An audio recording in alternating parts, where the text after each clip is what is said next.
Hi friends, ಎಲ್ಲರೂ ಹೇಗಿದ್ದೀರಾ? ಚೆನ್ನಾಗಿದ್ದೀರಾ? ನಮ್ಮ ಚಾನಲನ್ನು ಮೊದಲ ಬಾರಿ ನೋಡ್ತಾ ಇದ್ದರೆ ಸಬ್ಸ್ಕ್ರೈಬ್ ಮಾಡ್ಕೊಳ್ಳಿ. ಅಂದು ಮಾರ್ಚ್ 23, 1931 ಲಾಹೋರ್ ಸೆಂಟ್ರಲ್ ಜೈಲಿನಲ್ಲಿ ಎಲ್ಲ ಖೈದಿಗಳು ತಮ್ಮ ದಿನಚರಿ ಆರಂಭಿಸಿದರು. ಆಗ ಜೈಲ್ ವಾರ್ಡ್ ಬಂದು ಒಂದು ಸುದ್ದಿಯನ್ನು ಹೇಳುತ್ತಾರೆ. ಅದೇನೆಂದರೆ ಭಗತ್ ಸಿಂಗ್, ರಾಜ್ಗುರು, ಸುಖದೇವ್ ಈ ಮೂವರಿಗೂ ಗಲ್ಲು ಶಿಕ್ಷೆ ಆಗುತ್ತದೆ ಎನ್ನುವ ಸುದ್ದಿ. ಮುಂದೆ ಗಲ್ಲು ಶಿಕ್ಷೆ ತಯಾರಿ ನಡೆಯುತ್ತದೆ. 3 ಜನರನ್ನು ನೇಣಿಗೆ ಹತ್ತಿರ ಬಂದಾಗ ಇನ್ಕ್ವಿಲಾಬ್ ಜಿಂದಾಬಾದ್ ಎನ್ನುವ ಕೂಗು ಕೂಗುತ್ತಾರೆ. ಈ ಘೋಷಣೆ ಜೈಲಿನ ಎಲ್ಲ ಖೈದಿಗಳ ಬಳಿ ತಲುಪುತ್ತದೆ. ಅವರು ಕೂಡ ಭಗತ್ ಸಿಂಗ್ ಜೊತೆಗೆ ಇನ್ಕ್ವಿಲಾಬ್ ಜಿಂದಾಬಾದ್ ಎಂಬ ಘೋಷಣೆಯನ್ನು ಕೂಗಲು ಶುರು ಮಾಡಿದರು. ಇದೇ ಕೂಗನ್ನು ಕೂಗುತ್ತಾ 3 ಜನ ನೇಣಿಗೆ ಶರಣಾದರು. ಈ ಸಮಯದಲ್ಲಿ ಗಾಂಧೀಜಿ ಅವರು ಗಲ್ಲು ಶಿಕ್ಷೆಯನ್ನು ತಪ್ಪಿಸಬಹುದಿತ್ತು ಎನ್ನುವ ಮಾತಿದೆ. ಹಾಗಾದರೆ ಯಾಕೆ? ಮುಂದೆ ನೋಡಿ. ಕಾರಣ, ಭಗತ್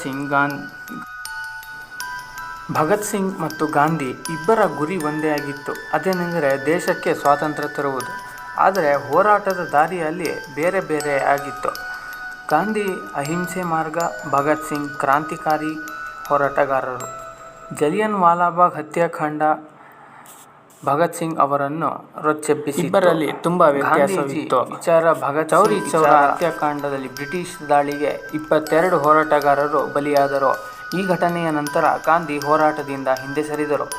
ಈ ನಿರ್ಧಾರ ಭಗತ್ ಸಿಂಗ್ಗೆ ಇಷ್ಟ ಆಗಿರಲಿಲ್ಲ. ಈ ಸಮಯದಲ್ಲಿ ಸೈಮನ್ ಆಯೋಗ ಭಾರತಕ್ಕೆ ಬಂದಿತು. 1928ರಲ್ಲಿ ಈ ಸೈಮನ್ ಆಯೋಗದ ವಿರುದ್ಧ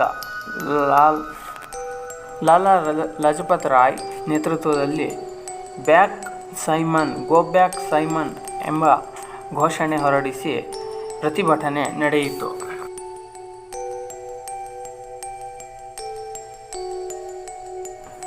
ಹಲವು ಕ್ರಾಂತಿಗಳು ಸೇರಿ ಈ ಹತ್ಯಾಕಾಂಡವನ್ನು ಬ್ರಿಟಿಷರು ಹೆದರಿ ನೀರಾದರು.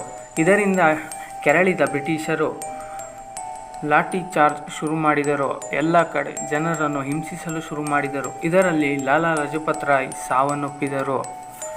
ಬ್ರಿಟಿಷ್ ಈ ದೌರ್ಜನ್ಯವನ್ನು ಭಗತ್ ಸಿಂಗ್ನಲ್ಲಿ ಕಿಚ್ಚು ಕೆರಳುವಿಕೆ ಮಾಡಿತು. ಈ ಲಾಠಿ ಚಾರ್ಜ್ ಹೆಡ್ ಆದ ಸ್ಕಾಟ್ನ ವಿರುದ್ಧ ಹೇಗಾದರೂ ಸೇಡಿ ತೀರಿಸಿಕೊಳ್ಳಬೇಕು ಎಂಬುದು ಭಗತ್ ಸಿಂಗ್ ನಿರ್ಧಾರ ಮಾಡಿದರು. ಆದರೆ ಈ ಪ್ಲಾನ್ನಲ್ಲಿ ಸ್ವಲ್ಪ ಮಿಸ್ ಫೈರ್ ಆಗಿ ಸ್ಕಾಟ್ಗೆ ತಗಲುವ ಬದಲು ಬೇರೊಬ್ಬ ಪೊಲೀಸ್ ಅಧಿಕಾರಿಯ ಎದೆ ಸೀಳುತ್ತದೆ ಇವರ ಗುಂಡು. ಇದರಿಂದ ಬ್ರಿಟಿಷರು ಕೆರಳುತ್ತಾರೆ. ಕ್ರಾಂತಿಕಾರಿಗಳನ್ನು ಸೆರೆಬಡಿಯಬೇಕು. ಮುಂದೆ ಇವರು ಹೆಚ್ಚು ಹಾನಿಯನ್ನು ಮಾಡುತ್ತಾರೆ. ಆದರೆ ಇವರ ಕೈಗೆ ಭಗತ್ ಸಿಂಗ್ ಸಿಗುವುದಿಲ್ಲ. ಬ್ರಿಟಿಷರ ವಿರುದ್ಧ ಸೇಡು ತೀರಿಸಿಕೊಳ್ಳಲು ಭಗತ್ ಸಿಂಗ್ ಕಾಯುತ್ತಿರುತ್ತಾರೆ.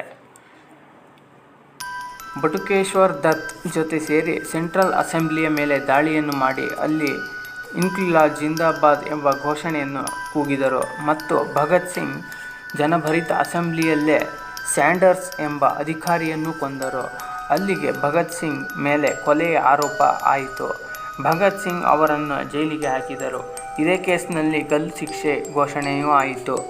ನಂತರ ಮಾರ್ಚ್ 5, 1931ರಲ್ಲಿ ವೈಸ್ರಾಯ್ ಮತ್ತು ಗಾಂಧಿಯ ನಡುವೆ ಒಂದು ಮಾತುಕತೆ ನಡೆಯುತ್ತದೆ. ಇದರ ಪ್ರಕಾರ ಹಲವು ಬೇಡಿಕೆ ಒಪ್ಪಂದಗಳು ನಡೆದವು. ಅದರಲ್ಲಿ ಹಲವು ಖೈದಿಗಳನ್ನು ಬಿಡುಗಡೆ ಮಾಡುವ ಒಪ್ಪಂದ ಇತ್ತು. ಆದರೆ ಗಾಂಧಿ ಇದಕ್ಕೆ ಸೂತ್ರ ಇಡುತ್ತಾರೆ. ಏನೆಂದರೆ ಅಹಿಂಸೆಯ ಹೋರಾಟದಲ್ಲಿ ಯಾರು ಭಾಗಿಯಾಗಿದ್ದರೋ ಅವರನ್ನು ಮಾತ್ರ ಬಿಡುಗಡೆಗೊಳಿಸಬೇಕು ಎಂಬುದು. ವೈಸ್ರಾಯ್ ಈ ಬೇಡಿಕೆಯ ಪ್ರಕಾರ ನಡೆದರು. ಆದರೆ ಭಗತ್ ಸಿಂಗ್ ಎಂಬ ಕ್ರಾಂತಿಕಾರಿಗೆ ಬಿಡುಗಡೆ ಸಿಗಲೇ ಇಲ್ಲ. ಅವರನ್ನು ಹೊರತರುವ ಪ್ರಯತ್ನ ಗಾಂಧಿ ಮಾಡಲಿಲ್ಲ ಎನ್ನುವ ಆರೋಪ ಗಾಂಧೀಜಿಯ ಮೇಲಿದೆ. ಹಾಗಾದರೆ ಗಾಂಧೀಜಿ ಯಾವುದೇ ರೀತಿಯ ಬಿಡುಗಡೆಗೊಳಿಸುವಂತಹ ಕಾರ್ಯವನ್ನು ಮಾಡಿದ್ದರು? ಮುಂದೆ ನೋಡಿ. ಹಲವು ಕಡೆ ಗಾಂಧೀಜಿಯ ಬಗ್ಗೆ ವಿವಾದ ಎದ್ದವು. ಈ ಸಮಯದಲ್ಲಿ ಭಗತ್ ಸಿಂಗ್ ಅವರನ್ನು ಗಲ್ಲಿಗೆ ಏರಿಸಿದರು. ಇದರಿಂದ ಜನರು ಮತ್ತಷ್ಟು ರೊಚ್ಚಿಗೆದ್ದರು. ಜನರು ಸಿಟ್ಟು ಬ್ರಿಟಿಷ್ ಮತ್ತು ಗಾಂಧೀಜಿಯ ಮೇಲೂ ಸಹ ಇತ್ತು. ಈ ಸಮಯದಲ್ಲಿ ಕರಾಚಿ ಕಾಂಗ್ರೆಸ್ ಅಧಿವೇಶನಕ್ಕೆ ಗಾಂಧೀಜಿ ಬಂದಾಗ ಅವರ ವಿರೋಧ ವ್ಯಕ್ತವಾಯಿತು. ಜನರು ಕಪ್ಪು ಬಟ್ಟೆಯನ್ನು ತೋರಿಸಿ ಗಾಂಧೀಜಿಯ ವಿರುದ್ಧ ಹಲವು ಘೋಷಣೆಯನ್ನು ಕೂಗುತ್ತಾರೆ. ಗಾಂಧೀಜಿ ಯಾಕೆ ಭಗತ್ ಸಿಂಗ್ ಅವರನ್ನು ಬಿಡಿಸಲು ಪ್ರಯತ್ನಿಸಲಿಲ್ಲ ಎಂಬುದು ಹೋರಾಟಗಾರರ ಕೂಗಾಗಿತ್ತು. ಯಾಕೆ ಗಾಂಧೀಜಿ ಈ ಪ್ರಸ್ತಾಪವನ್ನು ಬ್ರಿಟಿಷರ ಬಳಿ ಇಡಲಿಲ್ಲ ಎಂಬುದರ ಬಗ್ಗೆ ಸ್ಪಷ್ಟ ಕಾರಣವನ್ನು ನೀಡುತ್ತಾರೆ.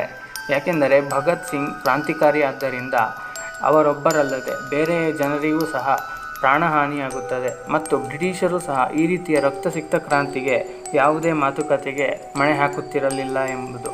ಆದ್ದರಿಂದ ಬ್ರಿಟಿಷರು ನಾನು ಹೇಳಿದ ಯಾವುದೇ ಮಾತನ್ನು ಒಪ್ಪದೆ ಗಲ್ಲು ಶಿಕ್ಷೆ ಒಂದೇ ದಾರಿ ಎನ್ನುತ್ತಿದ್ದರು. ಆದರೆ ಗಾಂಧಿ ತಮ್ಮ ಆತ್ಮಕಥೆಯಲ್ಲಿ ಹೀಗೆ ಬರೆದಿದ್ದಾರೆ: ಯಾವ ಅಪರಾಧಿಗೂ ಗಲ್ಲು ಶಿಕ್ಷೆ ಸರಿಯಲ್ಲ ಎಂಬುದು. ಗಾಂಧಿ ಭಗತ್ ಸಿಂಗ್ನನ್ನು ಗಲ್ಲಿಗೇರಿಸುವುದು ತಪ್ಪಿಸಲು ಹಲವಾರು ಪತ್ರಗಳನ್ನು ಬರೆದಿದ್ದರು. ಆದರೆ ಈ ಯಾವುದೇ ಪತ್ರಗಳಿಗೆ ಬ್ರಿಟಿಷರು ಒಪ್ಪುವಂತಿರಲಿಲ್ಲ. ಹಾಗಾಗಿ ಗಾಂಧೀಜಿಯವರು ಅಹಿಂಸೆಯ ಮಾರ್ಗದವರಾದ್ದರಿಂದ ಅವರನ್ನು ತಪ್ಪಿಸಲು ಆಗಲಿಲ್ಲ. ಅಲ್ಲದೆ ಈ ಮೂವರಿಗೂ ಬ್ರಿಟಿಷರು ಒಂದು ಆಫರನ್ನು ನೀಡುತ್ತಾರೆ: ನೀವು ಕ್ಷಮೆ ಯಾಚಿಸಿದಲ್ಲಿ ನಿಮ್ಮ ಶಿಕ್ಷೆಯನ್ನು ಕಡಿಮೆ ಮಾಡಿ ನಿಮಗೆ ಶಿಕ್ಷೆಯಿಂದ ಸ್ವಲ್ಪನಾದರೂ ಮುಕ್ತಿ ದೊರೆಯುತ್ತದೆ ಎಂದು. ಆದರೆ ಇವರು ಯಾವುದೇ ರೀತಿಯ ಕ್ಷಮೆಯನ್ನು ಯಾಚಿಸದೆ ನೇಣಿಗೆ ಶರಣಾದರು. ಏನೇ ಆಗಲಿ ದೇಶದ ಸ್ವತಂತ್ರಗೊಳಿಸುವುದು ಇಬ್ಬರ ಗುರಿಯಾಗಿತ್ತು. ಆ ಮಾರ್ಗ ಕೆಲವು ಕ್ರಾಂತಿಕಾರಿ ಮಾರ್ಗಗಳು ವೈಫಲ್ಯವಾದ್ದರಿಂದ ಈ ಘಟನೆ ನಡೆಯಿತು. ಗಾಂಧೀಜಿಯವರ ಪಾಲು ಸರಿಯೋ ತಪ್ಪೋ ಎಂಬುದನ್ನು ಕಮೆಂಟ್ ಬಾಕ್ಸ್ನಲ್ಲಿ ತಿಳಿಸಿ. ಹೀಗೆ ಹೆಚ್ಚಿನ ವಿಡಿಯೋಗಾಗಿ ನಮ್ಮ ಚಾನಲನ್ನು ಸಬ್ಸ್ಕ್ರೈಬ್ ಮಾಡಿಕೊಳ್ಳಿ. ಧನ್ಯವಾದಗಳು.